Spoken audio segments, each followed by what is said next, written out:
자정 이후부터는 북한 전 지역에서 운영 중이던 총 40세대의 대남 확성기 방송이 전면 중단된 것으로 나타났습니다.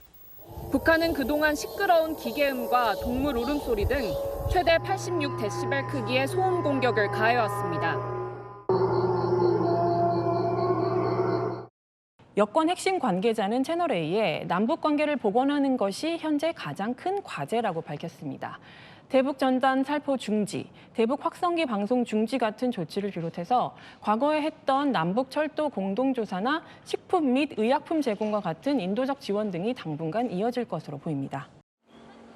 우리 군이 대북 확성기 방송을 중지한 지 하루 만에 북한도 대남 확성기 방송을 멈췄습니다. 현재 정치되고 있는 지역은 없습니다. 그러나 어제 야간 밤늦은 시간에 정지가 되었고 계속 저희가 예의주시하고 있습니다.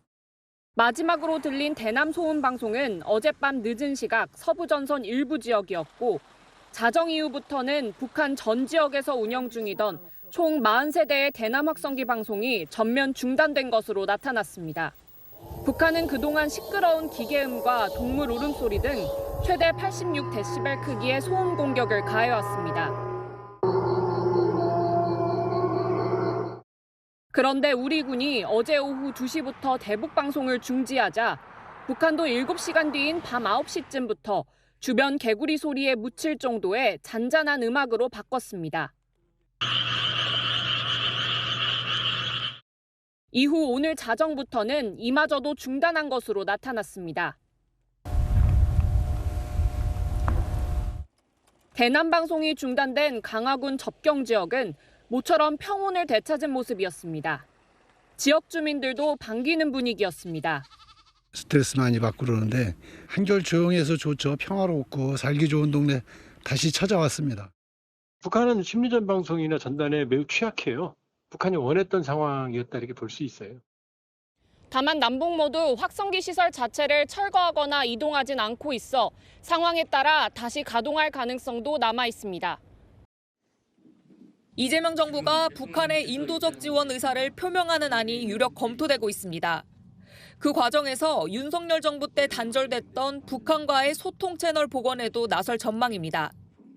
여권 핵심 관계자는 1단계 대북 전단 살포 중단 요청, 2단계 대북 확성기 중지가 진행됐고 3단계는 인도적 지원 의사 표명이 될 것이라고 말했습니다.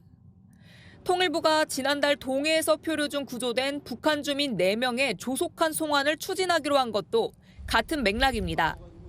외교 소식통은 인도주의적 관점에서 북한 주민들을 송환해야 한다며 이를 계기로 소통 채널이 복원될 수 있다고 말했습니다. 문재인 정부 때 만들어진 남북 연락 채널은 윤석열 정부 때 단절됐습니다. 아무 설명도 없이 남북 공동연락사무소 및 군 통신선 간 정기 통화에도 응하지 않고 있다. 이재명 대통령은 오늘 6.15 정상회담 25주년 축사에서 중단된 남북 대화 채널부터 빠르게 복구하도록 노력하겠다고 밝혔습니다. 북한과의 소통 창구를 열고 대화 협력을 통해 한반도 평화를 구축해 나가겠습니다. 여권 내에서는 소통 채널이 끊긴 만큼 유엔군 사령부 채널이나 중국이나 러시아 등 제3국을 통한 북한과의 접촉 가능성도 거론됩니다. 네, 안희 기자, 외교안보국제부 김유진 차장 나와 있습니다. 조금씩 뭔가 변화가 느껴집니다. 트럼프는 친서를 김정은에게 보내고 우리 정부도 어쨌든 유화책을 쓰고 있는데 어떤 거예요, 지금 상황이? 우리 정부와 미국이 각각 북한에 대화 손짓을 보낸 건데 이런 상황은 지난 2018년과 2019년에 활발했던 남북, 북미 대화를 연상시킵니다. 그때처럼 남북 또는 북미 정상회담이 재개될 수 있을지에 대해 관심이 쏠리는 분위기입니다. 자, 먼저 이 북미 회담 쪽이 좀 관심이 더 쏠리는데 일단은요. 트럼프가 보낸 친서. 근데 김정은이 안 받은 거예요? 말씀하신 대로 미국 언론 보도를 통해서 트럼프가 김정은에게 친서를 보낸 사실이 알려졌고 백악관도 부인하지 않았습니다. 친서 외교 자체만으로는 트럼프 일기 정부 때 북미 간에 추진되던 것과 비슷합니다. 트럼프와 김정은은 2018년부터 2019년 사이 싱가포르와 베트남 하노이, 판문점에서 3차례 만났죠. 이 과정에서 오고 간 친서가 알려진 것만 27통입니다. 북미 대화를 트럼프가 원해서 추진하는 톱다운 방식인 점도 과거와 비슷합니다. 트럼프는 2019년 판문점 방문 당시엔 참모들과 상의 없이 자신의 SNS에 판문점에 간다고 알리고 군사 분계선을 넘어가 김정은과 만났습니다. 그런데 그때와는 좀 달라진 게 많다 이런 해석들도 많던데요. 가장 달라진 건 러시아의 존재감입니다. 북한은 트럼프 일기 당시엔 러시아와 가까운 관계가 아니었지만 지금은 우크라이나 전쟁에 북한군을 파병하면서 혈맹 관계로 밀착해 있죠. 더욱이 김정은은 2019년 하노이 북미 정상회담이 결렬된 뒤 트럼프에게 단단히 속았다고 생각하고 있거든요. 이 때문에 트럼프가 지난해 대선 과정에서 여러 차례 김정은과 친분을 과시하자 북한은 트럼프가 북미 관계에 미련을 부풀리고 있다며 선을 긋기도 했습니다. 자, 어떨까요? 그럼 이 상황이 좀 달라진 거면 북미 정상이 못 만날 것 같습니까? 그건 아니라고 봅니다. 왜냐하면 김정은에게 가장 중요한 건 체제 안전 보장인데 이건 러시아가 아니라 미국이 해줘야 된다는 걸 김정은도 잘 알거든요.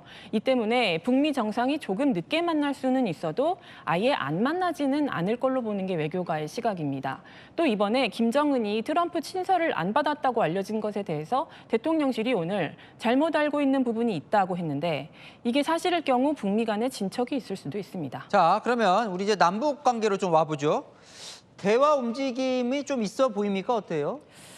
2018년, 2019년 당시에 한국이 북미 사이에서 중재자 역할을 자처했음에도 한국 패싱 논란이 있었는데요. 지금은 트럼프와 김정은이 더더욱 한국의 역할을 기대하지 않고 직거래할 수 있다는 관측이 많거든요. 특히 북한은 지난해부터 적대적 두 국가론을 펼치면서 남북 관계를 지우고 있습니다. 우리 정부도 이 부분을 잘 알고 있는데요. 여권 핵심 관계자는 채널A에 남북 관계를 복원하는 것이 현재 가장 큰 과제라고 밝혔습니다. 대북 전단 살포 중지, 대북 확성기 방송 중지 같은 조치를 비롯해서 과거에 했던 남북 철도 공동조사나 식품 및 의약품 제공과 같은 인도적 지원 등이 당분간 이어질 것으로 보입니다. 자, 조금 뭐 이런 감도 있지만 이 남북 정상회담 혹은 북미 정상회담이 이루어진다면 언제쯤 가능할까요? 회담 시점을 놓고 한국과 미국이 경쟁할 가능성이 있습니다. 일단 오는 11월쯤 경주에서 열리는 에이펙 정상회의가 기준점이 될 수 있습니다.